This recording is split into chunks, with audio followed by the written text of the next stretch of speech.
The world's second largest economy, commerce and tourism raise concerns due to its impact on global trade and geopolitics. Curious about what's driving China's economic growth and how does it affect other countries? Well, let's dive in. First off, let's talk about the final travel numbers that just came in on February 18th.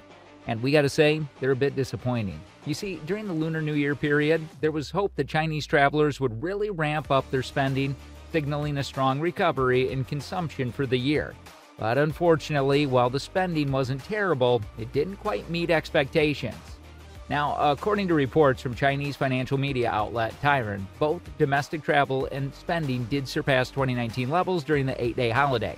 Travelers made about 470 million trips from February 10th through February 18th, which is up 19% from the same period in 2019.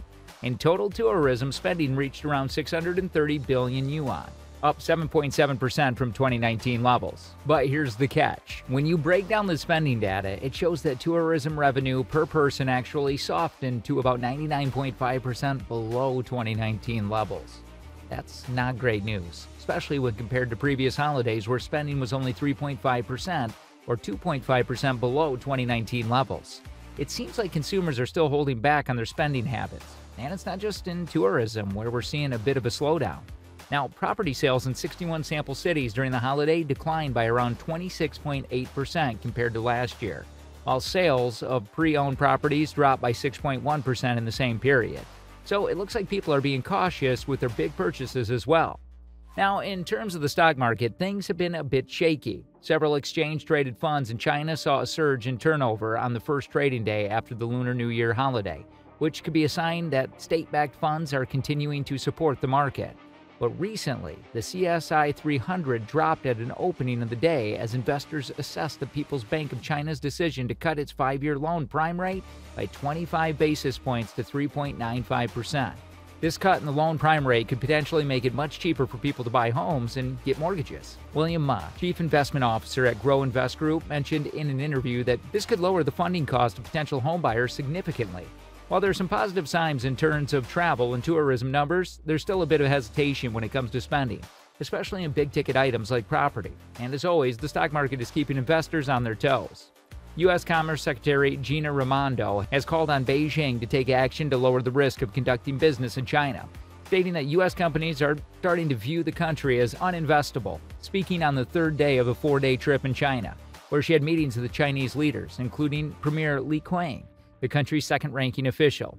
Raimondo claimed her visit had restored contact between the two biggest economies in the world. However, she stated that U.S. corporations required to resolve on a range issue, from traditional ones like state enterprise subsidies and intellectual property theft to new ones like fines and unjustified official raids, changes to counter-espionage laws, and ambiguous data and privacy policies.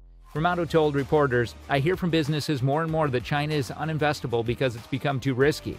Words cannot express the power of actions, but I sincerely hope that this will be a turning point where action begins." This year, China has raided the offices of multiple U.S.-based consultancies, detaining local staff of the due diligence company Mintz Group on the grounds of purported national security concerns. Raimondo also met with China's chief economic policy advisor and Hugh Heping, the Minister of Culture and Tourism. She had a meeting with Wang Wentiao, the Minister of Commerce, in the midst of the severe slump in the real estate market and declining exports that have hampered in post-pandemic economic recovery. China is attempting to stimulate foreign investment once again.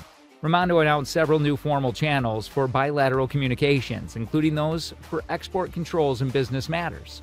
Officials from the U.S. and China started a new conversation on export restrictions. According to Washington, this is a platform to reduce misunderstanding of U.S. national security policies. The discussions would be used to exchange information related to export control in accordance with their respective laws, according to China's Ministry of Commerce, in an effort to prevent the Chinese military from obtaining American technology and funding.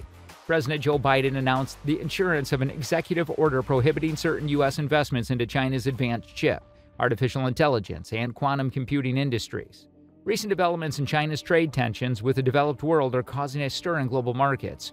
For some time now, nations have been growing increasingly concerned about the impact of heavily subsidized Chinese industries on local producers and firms. According to reports from the UK-based Financial Times citing U.S. officials, Washington has issued a warning to Beijing. The U.S. and its allies are prepared to take action if China attempts to alleviate its industrial overcapacity problem by flooding international markets with dumped goods. One official expressed concern that China's industrial support policies, which prioritizes supply over considering demand, could lead to a situation where overcapacity in China ends up affecting world markets. The U.S. is particularly worried about advanced manufacturing sectors like electric vehicles, solar panels, and lithium-ion batteries. These concerns stem from fears that Chinese policies could distort global markets, affecting competition and trade dynamics. Meanwhile, across the Atlantic, the European Union had initiated an unprecedented investigation into a unit of China's state-owned train maker, CRC Company Limited. This investigation revolves around allegations of unfair subsidies in relation to a €610 million procurement contract in Bulgaria.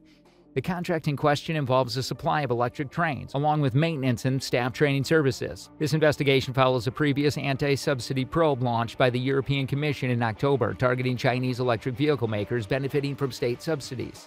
These actions underscore a growing trend of scrutiny towards Chinese industries operating in international markets. Amidst these trade tensions, concerns over the political situation in Taiwan are also on the rise. Escalating tension in the region could further exacerbate global market uncertainties, particularly in industries closely tied to regional stability and trade routes.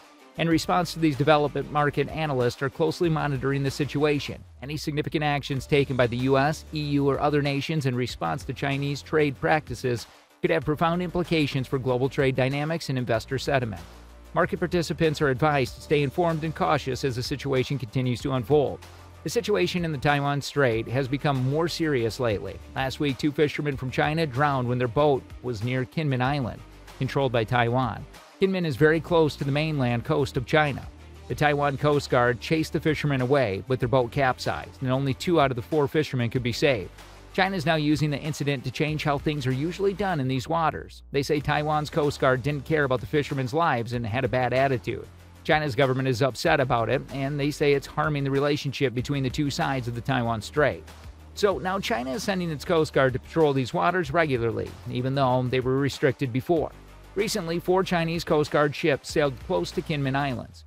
2 of these ships even stopped at Taiwanese tourist boat and boarded it. Some tourists on the boat were worried that they wouldn't be able to go back to Taiwan. China says these patrols are normal, but many people think they're trying to change how things work in this area. Experts say China's actions are part of a plan to slowly make it harder for Taiwan to control places like these islands and the waters around them. Since 1958, China has never really challenged Taiwan's control over Kinmen and Matsu Islands. But now it seems like they're changing their approach. This is making the situation tense, and there's a higher risk of accidents between the 2 sides. These recent events near Kinmen Island show the tensions between Taiwan and China are increasing. China's actions are making it harder for Taiwan to control these waters, and this could lead to more problems between the 2 sides. It's important for both countries to find a peaceful solution to avoid any accidents or conflicts. So there you have it, folks. Thanks for watching today's episode of China Update. If you liked it, please hit the like button and consider subscribing to the channel. Do comment your thoughts on this. Stay tuned for more updates, and until next time.